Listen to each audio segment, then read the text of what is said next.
నిన్న రజనీకాంత్ గారితో మిథున్ రెడ్డి గారు ఒక ఇంటర్వ్యూ చేశారు. ఆ ఇంటర్వ్యూలో ఆయన మాట్లాడుతూ మేమంతా కూడా ఒక ఆత్మాహుతి దళాలుగా జగన్ కోసం పనిచేయడానికి సిద్ధంగా ఉన్నామంటారు. మామూలుగా ఈ పదాన్ని ఎక్కడ వాడతారని అంటే ఉగ్రవాదుల సంస్థల్లో జాయిన్ అయ్యేటువంటి వాళ్ళు అవసరమైతే మేము ఆత్మాహుతి దళాలుగా పనిచేయడానికి సిద్ధంగా ఉన్నాము అని చెప్పేసి ఒక ప్రతిజ్ఞ చేస్తారు. అంటే ఆంధ్రప్రదేశ్లో జగన్మోహన్ రెడ్డి గారు రాజకీయ పార్టీ నడపట్ల, ఒక ఉగ్రవాద శిబిరాన్ని నడుపుతున్నారు. ఎందుకంటే మీరు అందరు చూడండి, ఆ పార్టీలో పనిచేసే వాళ్ళకి ఎవరికి కూడా ఒంటి మీద సోయన్నోళ్ళు ఎవరు లేరు. రాజశేఖర రెడ్డి గారి తమ్ముడికి అక్రమ సంబంధాలు ఉన్నాయని వీడియోల్ని పబ్లిష్ చేస్తారు. రాజశేఖర రెడ్డి గారి కూతురు రాజశేఖర రెడ్డి గారికి పుట్టలేదని ప్రచారం చేస్తారు. అలాగే విజయమ్మ గారిని అవమానపరుస్తూ సోషల్ మీడియాలో పోస్టులు పెడతారు. ఇక నరెడ్డి సునీతారెడ్డి వాళ్ళ భర్త రాజశేఖర రెడ్డి మీద పెట్టేటువంటి ఎలిగేషన్స్కి అయితే అసలు ఇక అడ్డు ఆపే లేదు. వీళ్ళంతా కూడా వైఎస్ కుటుంబానికి అతని సన్నిహితులు. ఇక ప్రత్యర్థి పార్టీకి సంబంధించినటువంటి వ్యక్తులు చంద్రబాబు నాయుడు గారి భార్య గారి మీద కావచ్చు, లేకపోతే లోకేష్ గారి భార్య మీద కావచ్చు, పవన్ కళ్యాణ్ గారి తల్లి మీద కావచ్చు, ఆయన భార్య మీద కావచ్చు, ఇక వాళ్ళు చేసేటువంటి మూకుమ్మడి దాడి చూస్తే ఖచ్చితంగా వీళ్ళు మానసికమైనటువంటి సైకోలు. అదే ఎందుకంటే ఉగ్రవాద సంస్థల్లో కూడా వాళ్ళకి ఒకటే టార్గెట్ ఉంటుంది. మీరు ఏదైనా ఒక టాస్క్ ఇవ్వండి, ఆ టాస్క్ని మేము కంప్లీట్ చేస్తాం. అవసరమైతే మమ్మల్ని మేము పీల్చుకునైనా సరే మేము మీరు ఇచ్చినటువంటి టాస్క్ని కంప్లీట్ చేస్తాం. అంత కమిట్మెంట్ తోటి అంత కమిట్మెంట్ తోటి నడుస్తుంది ఉగ్రవాదుల సంస్థ. ఆంధ్రప్రదేశ్లో కూడా జగన్ అలాంటి దళాలని నడుపుతున్నాడు అనేది మిథున్ రెడ్డి గారి వాదన. అయితే ఇందులో ఇంకొక ముఖ్యమైన విషయం ఏంటయ్యానంటే, ఈ మధ్య నేను చిన్న విషయాన్ని చూశాను. ఆ విషయాన్ని మీ అందరికీ మిథున్ రెడ్డి గారు ఈరోజు ఒక విషయాన్ని మాట్లాడారు. ఆ విషయం గురించి మనం ఈరోజు డిస్కషన్ చేద్దాం. చంద్రబాబు నాయుడు వల్లే జగన్మోహన్ రెడ్డి అరెస్ట్ అయ్యాడు, జైలుకి వెళ్ళాడు అని చెప్పేసి మాట్లాడుతున్నాడు. అంటే అసలు ఏమన్నా బుర్ర ఉందా? మనం మాట్లాడేదానికి ఏమన్నా ఇక్కడ సెన్స్ ఉందా, లేకపోతే మోకాల్లో గుజ్జు పోయిందా అనేది ఒకసారి అర్థం చేసుకోవాలి. అసలు ముందు మిథున్ రెడ్డి గారు ఏం మాట్లాడుతున్నారో, ఆయన ఏం మాట్లాడారో చూసిన తర్వాత ఆ వీడియోకి మనం ఫుల్గా దానికి కౌంటర్ ఇద్దాం. మీరు ఫస్ట్ టైం ఆ వీడియో చూస్తుంటే మీరు మన ఛానల్ని సబ్స్క్రైబ్ చేస్తారని మనస్ఫూర్తిగా కోరుకుంటున్నా. అట్లాగే నా వీడియో మీకు నచ్చినట్లయితే షేర్ చేస్తారని, మీ ఫ్రెండ్స్కి మిత్రులకి అందించడం ద్వారా, నాకు హైప్ బటన్ ద్వారా మీరు సపోర్ట్ చేయడం ద్వారా మీరు ఇచ్చేటువంటి ప్రోత్సాహమే నాకు అంటే కొండంత ధైర్యాన్ని ఇస్తుంది. కాబట్టి ముందు వీడియో ఒకసారి మిథున్ రెడ్డి గారు ఏం మాట్లాడుతున్నారో ఒకసారి చూసి ప్రాక్టికల్స్గా ఆయన చెప్పిన మాటలు ఎంతవరకు వాస్తవం అనేది ఒకసారి మనం చూసే ప్రయత్నం చేద్దాం. సో ఒకసారి మీరందరూ కూడా వీడియోని చూడండి ఏం మాట్లాడుతున్నాడు. So any time by any chance మీరు జగన్మోహన్ రెడ్డికి అతని దగ్గర అంటున్నారు కదా, బై ఎనీ టైం మీకు ఎప్పుడైనా అనిపించిందా చంద్రబాబు నాయుడు జైల్లో వేసి అతిపెద్ద తప్పుదం చేశాము, దానివల్ల స్టేట్ పాలిటిక్స్ టర్న్ తిరిగి మనకి వ్యతిరేకంగా మారినాయి అని వైఎస్ఆర్ కాంగ్రెస్ పార్టీ ఎప్పుడైనా రియలైజేషన్ అయిందా? చంద్రబాబు నాయుడు గారి వల్ల 16 నెలలు జగన్ గారు జైల్లో ఉన్నారని అయితే నాకు చాలా బాధ అయింది. చంద్రబాబు నాయుడు గారు కాంగ్రెస్ కుమ్మక్కయ్యి ఇవన్నీ తప్పుడు కేసులు పెట్టి జగన్మోహన్ రెడ్డి గారిని ఇంత హరాస్ చేశారు, ఎన్ని తట్టుకొని బయట వచ్చారని. చంద్రబాబు నాయుడు గారు 50 రోజులు ఉండేదానికే అంత సీన్ చేశారు. మళ్ళీ ఈయన 16 నెలలు చిన్న వయసులో పిల్లలను వదిలేసి ఇన్ని ఇబ్బందులు పడి ఇంత గట్టిగా నిలబడుకొని బయట వచ్చినాడంటే దాన్ని కూడా మనం క్వశ్చన్ చేయాలి. అంటే మనోళ్ళు పెద్దోళ్ళు చెప్తారు, రేవులో తాడి చెట్లా పెరిగేవరా బాబు, నీకు మెదడులో బుజ్జు లేదా అని అంటారు. మిథున్ రెడ్డి గారు కూడా సేమ్ అదే పొజిషన్. వాస్తవానికి ఇప్పుడు రాజశేఖర రెడ్డి గారు ఎలా చనిపోయారు దాని గురించి కూడా ఇప్పుడు మనం మాట్లాడుకోవాల్సిన పరిస్థితి. మిథున్ రెడ్డి గారు మాట్లాడిన దాని విషయంలో మనం లోతుగా వెళ్తే, ఫస్ట్ ఆఫ్ ఆల్ 2004 ముందు రాజశేఖర రెడ్డి గారి కుటుంబ పరిస్థితి ఏంటి మనం చూద్దాం. రాజశేఖర రెడ్డి గారు పాదయాత్ర చేయకముందు ఆయన ఈ పాదయాత్ర కానీ ఎన్నికల ఖర్చు కోసం, అంటే 2024లో రాబోయే ఎన్నికల ఖర్చుల కోసం తనకు హైదరాబాద్లో ఉన్నటువంటి ప్రభుత్వం కేటాయించినటువంటి స్థలాన్ని అమ్ముకోవాలని చెప్పి అప్పట్లో ఆయన ప్రభుత్వానికి పర్మిషన్ ఇవ్వాల్సిందిగా చంద్రబాబు నాయుడు గారికి ఒక లేఖ రాశారు. ఇక్కడ అందుకు ప్రభుత్వం నిరాకరించింది. అంటే 2024 వరకు జగన్ తండ్రి గారి రాజశేఖర రెడ్డి గారు పాదయాత్ర చేసే వరకు వాళ్ళ ఆస్తులు చాలా తక్కువ మోతాదులో మాత్రమే ఉన్నాయి అనేది వాస్తవ విషయం.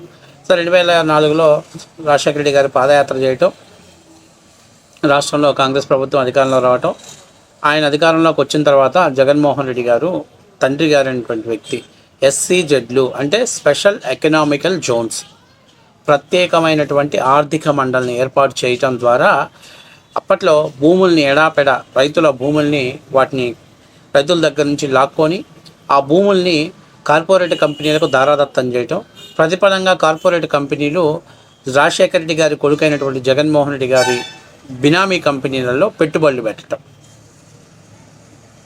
అట్లాగే కొన్ని డబ్బులు ఇతర దేశాలకు వెళ్తే అవి మళ్ళీ షెల్ కంపెనీస్ రూపంలో జగన్మోహన్ రెడ్డి గారి బినామీ కంపెనీలలో అవి పెట్టుబడులు పెట్టడం. ఈ విధంగా 2004 నుంచి 2009 వరకు జగన్మోహన్ రెడ్డి ఈ విధమైనటువంటి ఉత్తిత్తి కంపెనీలు, షెల్ కంపెనీసు, అట్లాగే కొన్ని కంపెనీస్ని ఎస్టాబ్లిషన్ చేసి విపరీతమైనటువంటి ఆర్థిక లాభాలని గడించటం. వీటన్నిటిని ఏంటంటే కిడ్ ఫ్లో, తండ్రి అధికారాన్ని అడ్డం పెట్టుకొని ఆయన ఆస్తులు సంపాదించిన మాట వాస్తవ విషయం. 2009 ఎన్నికలకు వచ్చేసరికి వాళ్ళ ఆస్తులు గణనీయంగా పెరిగిన మాట వాస్తవ విషయం. అంటే జగన్మోహన్ రెడ్డి తండ్రి గారు 4 నుంచి 9 వరకు వాళ్ళ కష్టార్జితం అంతా కూడా దాదాపుగా 100 రెట్లు పెరిగింది. అది అధికారాన్ని అడ్డం పెట్టుకొని సంపాదించారు ఎలా అనేది పక్కన పెట్టేస్తే ఇది వాస్తవ విషయం. 2009లో జగన్మోహన్ రెడ్డి గారి తండ్రి రాజశేఖర రెడ్డి గారు సెకండ్ టైం ఎమ్మెల్యేగా మళ్ళీ గెలిచి ముఖ్యమంత్రిగా, అంటే కాంగ్రెస్ అధికారంలో గెలిచి మళ్ళీ ముఖ్యమంత్రి అయ్యారు.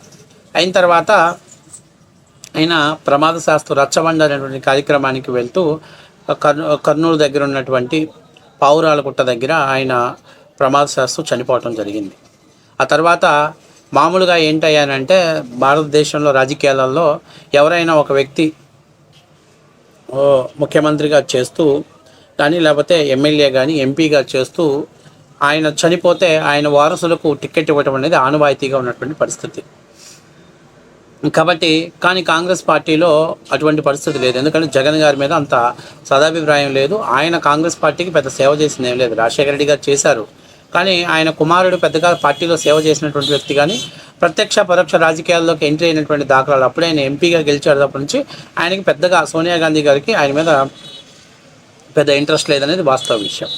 ఇక ఆయన అప్పట్లో రాజశేఖర రెడ్డి గారి శవం ఇంకా అంటే అది బాడీని కలెక్ట్ చేయకముందే ఆయన సంతకాలు సేకరించారని, మామూలుగా తండ్రి చనిపోతే ఎవరైనా కానీ కొడుకు హుటాహుటిన సంఘటన స్థలానికి వెళ్తారు, కానీ జగన్మోహన్ రెడ్డి గారు అక్కడికి వెళ్ళలేదని, పోలీసులు ఆ బాడీని కలెక్ట్ చేసేంత వరకు కూడా ఆయన ఈ సంతకాలు సేకరించడానికి ప్రోగ్రాం పెట్టుకున్నారని ఏదేదో కొన్ని అప్పట్లో కొంతమంది కాంగ్రెస్ పార్టీలో ఉన్నటువంటి వాళ్ళు, జగన్కి వ్యతిరేకంగా ఉన్న వాళ్ళు అది వాస్తవం అని చెప్పారు, కొంతమంది లేదు అని చెప్పారు. సరే ఏది ఏమైనా ఆయన ముఖ్యమంత్రి కుర్చీ మీద ఆశపడ్డాడనేది వాస్తవ విషయం. ఇది ఒప్పుకోవాల్సిన విషయం. అప్పుడు ముఖ్యమంత్రిగా జగన్మోహన్ రెడ్డి గారిని ప్రకటిస్తారనేది వైఎస్ కుటుంబంలో ఆశించారు. అయితే సోనియా గాంధీ గారికి వైఎస్ కుటుంబంలో ఉన్న జగన్మోహన్ రెడ్డి గారి మీద అంత సదాభిప్రాయం లేకపోవడంతో ఆ ప్రతిపాదన లేకుండా అప్పట్లో ముఖ్యమంత్రిగా కొణిజేటి రోసయ్య గారిని ప్రకటించారు. అయితే జగన్మోహన్ రెడ్డి దగ్గర ఉన్నటువంటి విపరీతమైనటువంటి ధనం, రాజశేఖర రెడ్డి గారి మీద ఉన్నటువంటి కొంతమంది అభిమానం ఇవన్నీ కూడా కాంగ్రెస్ పార్టీలో చీలికలు తేవటం కోసం ప్రయత్నం చేసిన మాట వాస్తవ విషయమే. దీన్ని గ్రహించినటువంటి సోనియా గాంధీ గారు జగన్మోహన్ రెడ్డి గారి కుటుంబానికి వార్నింగ్ ఇచ్చిన మాట వాస్తవమే. మీరు మీ రాజకీయ జీవితాలు అయిపోయాయి, మీ నాన్నగారు ముఖ్యమంత్రిగా అడ్డం పెట్టుకొని కోట్ల రూపాయలు సంపాదించుకున్నావు, ఇక రాజకీయాలు సాలించుకో, లేదు కాదు కూడదు అని అంటే కాంగ్రెస్ పార్టీలో విధేయతగా పనిచేయి,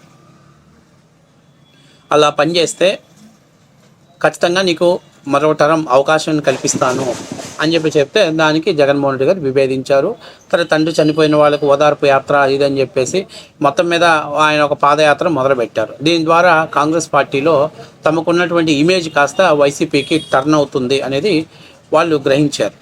సో దాని నివారణకి భాగంగా వాళ్ళు సిబిఐ కేసులు ఉసిగొలిపి జగన్మోహన్ రెడ్డి గారిని అరెస్ట్ చేయించి జైల్లో పెట్టి ఆ సాక్ష్యాలన్నీ సబ్మిట్ చేశారు కాబట్టి వాళ్ళ ఆస్తులు పెరిగిన మాట వాస్తవ విషయమే కాబట్టి 16 నెలలు జైలు శిక్ష విధించారనేది వాస్తవ విషయం.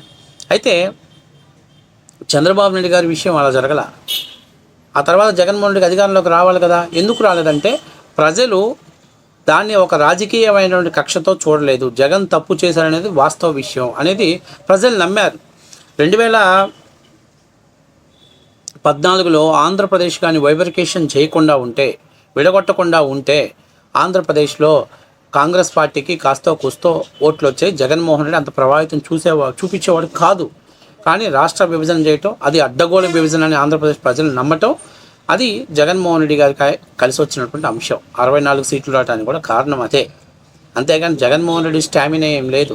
ఆ స్థానాన్ని, కాంగ్రెస్ పార్టీ స్థానాన్ని వీళ్ళు ఆక్యుపైడ్ చేశారు. ఎందుకంటే కాంగ్రెస్ పార్టీ దేశంలో కూడా దెబ్బతినింది కాబట్టి, ఇక దాని జవసత్వాలు దెబ్బతిన్నాయి కాబట్టి అక్కడున్న నాయకత్వం అంతా కూడా కాంగ్రెస్ పార్టీని వీడి వైఎస్ఆర్ కాంగ్రెస్ పార్టీలోకి రావటం, అది జగన్ రాజకీయంగా నిలదొక్కుకోవడానికి అవకాశం కల్పించింది. అయితే చంద్రబాబు నాయుడు గారి విషయం అది కాదు. ఏదో ఒక విధంగా చంద్రబాబు నాయుడిని జైల్లో పెట్టాలని 2019 నుంచి విశ్వ ప్రయత్నాలు చేశాడు Jaganmohan Reddy. Amaravati, outer ring road, ఏవేవో ఉన్నవి లేనివి అన్నిటి మీద ఫైబర్ నెట్, వీటన్నిటి మీద కూడా ఆయన కొండను దువ్వి ఎలుకను పట్టాలనుకుంటే ఎలుక తోకను కూడా పట్టుకోలేదు. ఏదో స్కిల్ డెవలప్మెంట్ దాంట్లో ఎక్కడో ముఖ్యమంత్రి గారి సైన్ తోటి డబ్బులు ఇచ్చారు, దొరికాడు. ఇక ఇది తప్ప ఒప్ప అనేది పక్కన పెట్టేసి హుటాహుటిని అరెస్ట్ చేసి జైల్లో పెట్టేశాడు. మోని ఆధారాలు పక్కా ఉన్నాయా? లేవు. కేవలం 53 రోజులు కోర్టులో న్యాయస్థానాల్లో వాయిదాలు అడుగుతూ టైంపాస్ చేసుకున్నాడు వైసీపీ ప్రభుత్వం. ఇది ప్రజల్లోకి బాగా వెళ్ళింది. ఇది తప్పుడు కేసు అని ప్రజల్లోకి వెళ్ళింది. అందుకే మీరు కోలుకోలేని దెబ్బతిన్నారు. ఇప్పుడు మిథున్ రెడ్డిని అడిగేది ఏంటంటే, మీరు కాంగ్రెస్ పార్టీని ఎదిరించాడని కాంగ్రెస్ పార్టీ వాళ్ళు కేసులు పెడితే చంద్రబాబు నాయుడు కలిసి కేసులు పెట్టాడని చెప్పటం మీ చేతకాంతనం అవుతుంది. జగన్మోహన్ రెడ్డి గారిలో పోరాట పటిమ తగ్గింది అని మీరు దాన్ని అంటే సింపతి ద్వారా గెయిన్ అవ్వాలనుకుంటున్నారు. అది కూడా చేతకాంతనం అనుకున్న ప్రమాదం ప్రజల్లో ఉంది. కాబట్టి నేను చెప్పేది ఏంటంటే, ఆ రోజు ఆస్తులు పెరిగిన మాట వాస్తవ విషయం, కాంగ్రెస్ పార్టీకి ఎదురెదిరిన మాట వాస్తవ విషయం, కాంగ్రెస్ పార్టీలో చిలికలు తేవాలి, తద్వారా అధిష్టానాన్ని నేను ముఖ్యమంత్రిగా ఉండాలని శాసించాలని జగన్మోహన్ రెడ్డి ప్రయత్నించిన మాట వాస్తవ విషయం. వీటన్నిటికీ ప్రతిఫలంగానే సోనియా గాంధీ వాళ్ళని కట్టడి చేయడం కోసం కేసులు పెట్టిన మాట వాస్తవ విషయం. చంద్రబాబు నాయుడుకి ఏం సంబంధం? జగన్మోహన్ రెడ్డి గారిని ఒకరోజు ప్రెస్ మీట్ పెట్టి నేను ఆ రోజు అవిశ్వాస తీర్మానం పెట్టాను, కానీ చంద్రబాబు నాయుడు గారు నైతికంగా మద్దతు ఇవ్వడం వల్ల కాంగ్రెస్ పార్టీ గట్టెక్కిందన్నాడు. వాస్తవానికి ఆ రోజు కాంగ్రెస్ పార్టీకి మెజారిటీని మించినటువంటి స్థానాలు ఉన్నాయి. ప్రజారాజ్యం పార్టీ కూడా వాళ్ళకి మద్దతు ఇచ్చింది. అలాంటి పరిస్థితుల్లో నీకు వచ్చింది 23 మంది ఎమ్మెల్యేలు పోతే 26 మంది ఉన్నటువంటి ఎమ్మెల్యేలు ప్రజారాజ్యం పార్టీ కాంగ్రెస్ పార్టీకి మద్దతు ఇచ్చింది. అసలు ఆ రోజు చంద్రబాబు నాయుడు మద్దతు వాళ్ళకి పనే లేదు. అంటే ఇవన్నీ ఏందయ్యానంటే చంద్రబాబు నాయుడిని బూచిగా చూపించి రాజకీయ లబ్ధి పొందాలన్నది వీళ్ళ వ్యూహం.